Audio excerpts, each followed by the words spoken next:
America ने भारत पर 10% tariff लगाया है। उसका मानना है कि भारत में बंधुआ मजदूरी होती है, जिसके तहत ज़बरदस्ती लोगों को काम कराया जाता है।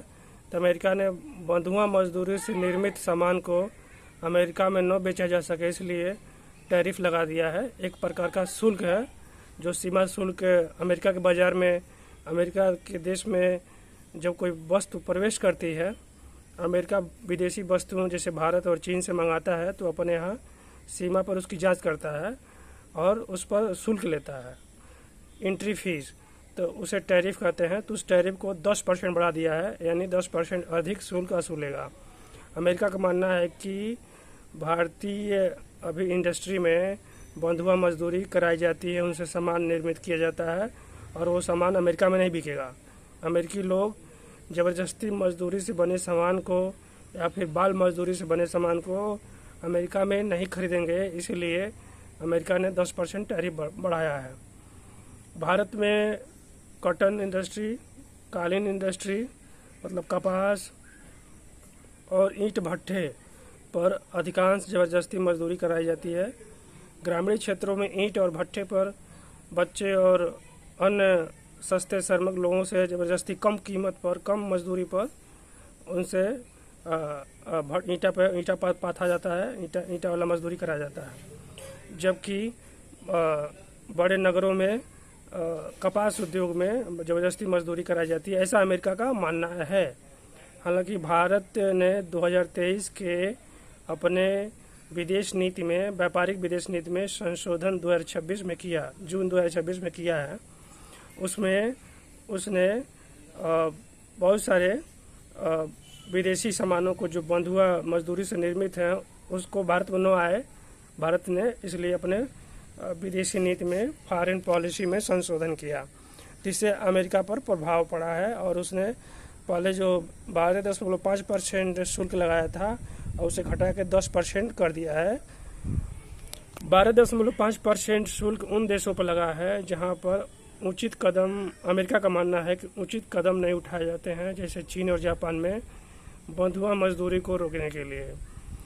चीन, जापान जैसे देश में अमेरिका का भी मानना है कि ऐसे कानून नहीं बनाए गए हैं जिससे जबरन कानून से बने सामान को रोका जा सके।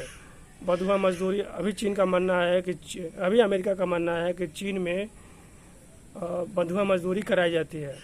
अमेरिका ने चीन पर 12.5% टैरिफ लगाया है, जापान पर भी 12.5% टैरिफ लगाया है और 10% टैरिफ उसने भारत, ब्रिटेन, कनाडा जैसे देशों पर लगाया है। इस टैरिफ लगाने का उद्देश्य, जैसे मैंने शुरू में बताया, कि बंधुआ मजदूरी से निर्मित सामान को अमेरिका के बाज़ार में न बेचा जा सके, इसलिए अमेरिका ने ये टैरिफ लगाया है। एक प्रकार का शुल्क है। शुल्क बढ़ा देगा तो कोई भी भारत से निर्यात या चीन से निर्यात होगा, वो सामान कम हो जाएगा, क्योंकि उसकी कीमत बढ़ जाएगी अमेरिकी बाज़ार में।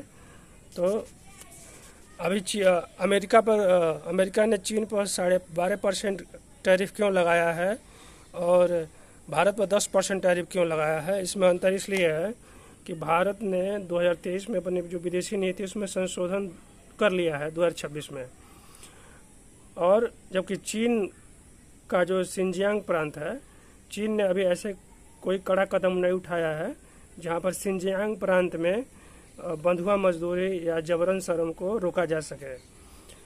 सिंजियांग प्रांत में, चीन का बहुत बड़ा प्रांत है जो भारतीय सीमा से लगा हुआ है, वह 45% सोलर पैनल बनाता है। कुल सोलर पैनल का 45% सिंजियांग प्रांत बनाता है, जहां पर मुसलमान लोग, उइगर मुसलमान लोग ज़्यादा रहते हैं चीन में। तो उइगर मुसलमानों को चीन जबरन इन बंधुआ मजदूरी करवाता है। ये जो सोलर पैनल बनाने का है, और सोलर पैनल के लिए जो कच्चा माल है, उस कच्चा माल के निर्माण में ये उइगर मुसलमान और उनके बच्चे ज़बरदस्ती लगाए गए हैं कम तनख्वाह पे। इसलिए अमेरिका का मानना है कि सिंजियांग प्रांत से, चीन के सिंजियांग प्रांत से कोई भी सामान अमेरिका आता है तो अमेरिका ऐसा मानता है कि इसे बंधुआ मजदूरी द्वारा बनाया गया है। इसीलिए 12.5% टैरिफ अमेरिका ने चीन पर लगाया है, भारत से 2.5% ज़्यादा है। चीन के सिंजियांग प्रांत में कुल कपास उत्पादन का 85% अकेले सिंजियांग प्रांत करता है कुल चीन के।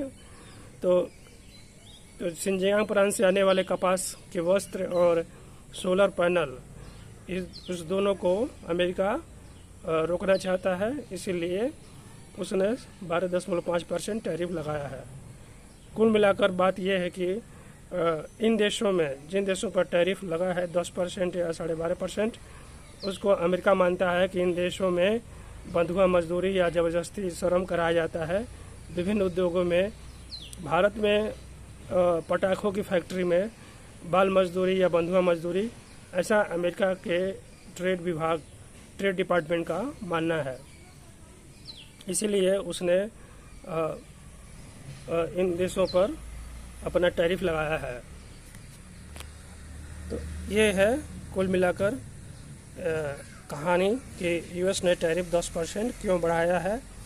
वैश्विक अमेरिका मानना है, अमेरिका इसलिए ग्रेट महान देश होता है, अच्छा देश है, इसलिए लोग अमेरिका आकर्षित होते हैं क्योंकि वहाँ पर कानून सख्त है और बहुत ही पारदर्शी है, और इसीलिए वो विकसित देश है। वो मानता है कि कोई भी बंधुआ मजदूरी से निर्मित सामान या बाल मजदूरी से निर्मित सामान अमेरिका में नहीं बनेगा, नहीं बिकेगा। इसलिए उसने बॉर्डर पर ही टैरिफ को बढ़ा दिया है, 10% बढ़ा दिया है। हालांकि कुछ वस्तुओं को अमेरिका इस टैरिफ से छूट मिली है, जैसे खान पान की चीज़ें, फूड जो है, और कुछ कृषि उत्पाद और टेक्सटाइल के उत्पादों को छूट मिली है। तो अब इस्पात और एल्युमिनियम उद्योग को भी छूट मिली है, क्योंकि इस्पात और एल्युमिनियम उद्योग को पर पहले ही शुल्क टैरिफ अमेरिका लगा चुका है। तो 3 या 4 वस्तुओं को अमेरिका ने छूट दी है, लेकिन 99.4% कुल आयात का, कुल इंपोर्ट का 99.4% अमेरिका ने अपने कवर कर लिया है अपने इस टैरिफ के द्वारा। केवल 0.6% ही छूट दिया है उसने, जिसको मैंने गिनाया है कि खाने पीने की चीज़ें और टेक्सटाइल से संबंधित जुड़ी चीज़ें हैं। तो कुल मिला के भारत ने अपने यहाँ बहुत ही ज़रूरी कदम उठाए हैं। 1976 में जो बंधुआ मजदूर उन्मूलन कानून था, उसको भारत ने संशोधन करके उसमें संशोधन किया है, और फिर 2006 में जो भारत सरकार ने कानून बनाया था बाल मजदूरी को रोकने के लिए, जिसमें 14 वर्ष से कम वर्ष के बच्चों को किसी भी व्यावसायिक काम में नहीं लगाया जाएगा, और 14 से 18 वर्ष के बच्चों को, किशोरों को खतरनाक उद्योगों में नहीं लगाया जाएगा। तो इस प्रकार से भारत ने ज़रूरी कानून बनाए हैं, कुछ कड़े कानून बनाए हैं, इसीलिए भारत पर केवल 10% टैरिफ लगाया गया है, मतलब चीन से कम है। लेकिन चीन के सिंजियांग प्रांत में अभी भी कपास उद्योग में और सोलर पैनल बनाने के उद्योग में बहुत सारे उइगर मुसलमानों को वहाँ पे ज़बरदस्ती काम कराया जाता है, और इसीलिए अमेरिका ने उइगर उन्मूलन आयात को रोकने उइगर उन्मूलन कानून बनाया था, जिससे उइगर मुसलमानों से जो भी बंधुआ मजदूरी कराई जाती है, तो उससे संबंधित कानून अमेरिका में पास किए गए थे 2021 में, दिसंबर 2021 में, और जून 2022 में उसको लागू कर दिया गया था कि सिंजियांग प्रांत, चीन के सिंजियांग प्रांत में कोई भी सामान बनेगा, उसको माना जाएगा कि वो बंधुआ मजदूर द्वारा निर्मित है और अमेरिका में उसकी एंट्री नहीं होगी। इसलिए चीन ने कड़ी प्रतिक्रिया दी है, कड़ी निंदा की है कि अमेरिका ने टैरिफ क्यों बढ़ाया है। लेकिन अमेरिका चाहता है कि हमारे यहाँ जो भी वस्तु बिके वह बंधुआ मजदूर निर्मित न हो। मतलब कोई भी व्यक्ति, मतलब बंधुआ मजदूर और कोई काम करता है तो उसे कम वेतन पे दुखियों के काम करेगा। कोई किसी भी प्रताड़ित या शोषित व्यक्ति द्वारा निर्मित सामान भारत में अमेरिका में न बिके। और भारत का जो संविधान है उसका आर्टिकल 23 भी कहता है कि भारत में बंधुआ मजदूरी, ज़बरदस्ती काम कराना निषेध है। भारत ने कुल 44 श्रम कानूनों को एकीकरण करके 4 लेबर कोड बनाए हैं। तो भारत ने श्रम कानूनों में काफ़ी सुधार किया है। तो इसलिए भारत पे अमेरिका ने 10% टैरिफ कम लगाया है, जबकि 10% टैरिफ लगाया है, जबकि चीन पर 12.5% टैरिफ लगाया है। तो कुल मिलाकर यही बात है, टैरिफ की कहानी है जो अमेरिका ने विभिन्न देशों पर लगाया है और लगाता रहता है, बढ़ाता रहता है।